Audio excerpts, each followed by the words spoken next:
বন্ধুরা, আমার হাতে আপনারা যেই লতাটিকে দেখতে পাচ্ছেন এটির নাম হচ্ছে ইলেকট্রিক ডেইজি।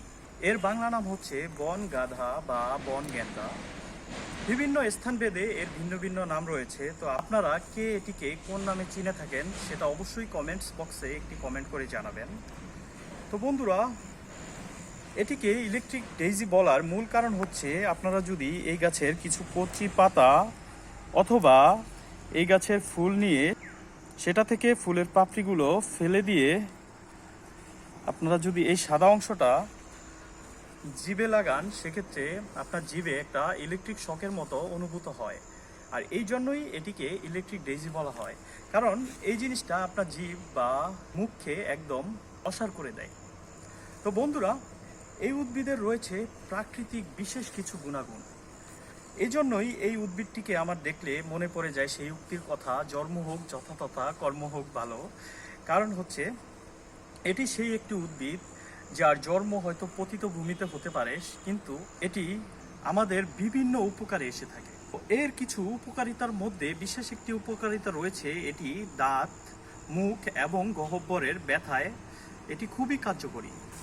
আপনাদের যদি কারো দাঁতে ব্যথা হয়ে থাকে, মুখ ও গহ্বরে ব্যথা হয়ে থাকে, সেক্ষেত্রে এর কিছু কচি পাতা এবং কিছু ফুল নিয়ে সেটা থেকে পাপড়িগুলো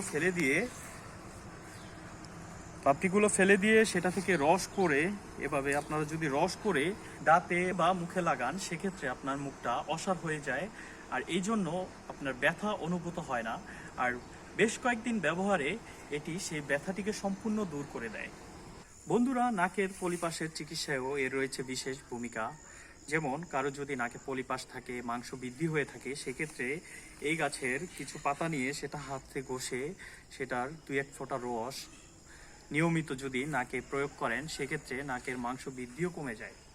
বিশেষ একটি ব্যাপার হচ্ছে, এই গাছ রক্ষার্থে আমাদের তাদের কোনো পরিচর্যা করতে হয় না, কোনো বেড়া দিতে হয় না, কোনো বাউন্ডারি দিতে হয় না। এই গাছের রক্ষা এই গাছ নিজেই করে থাকে।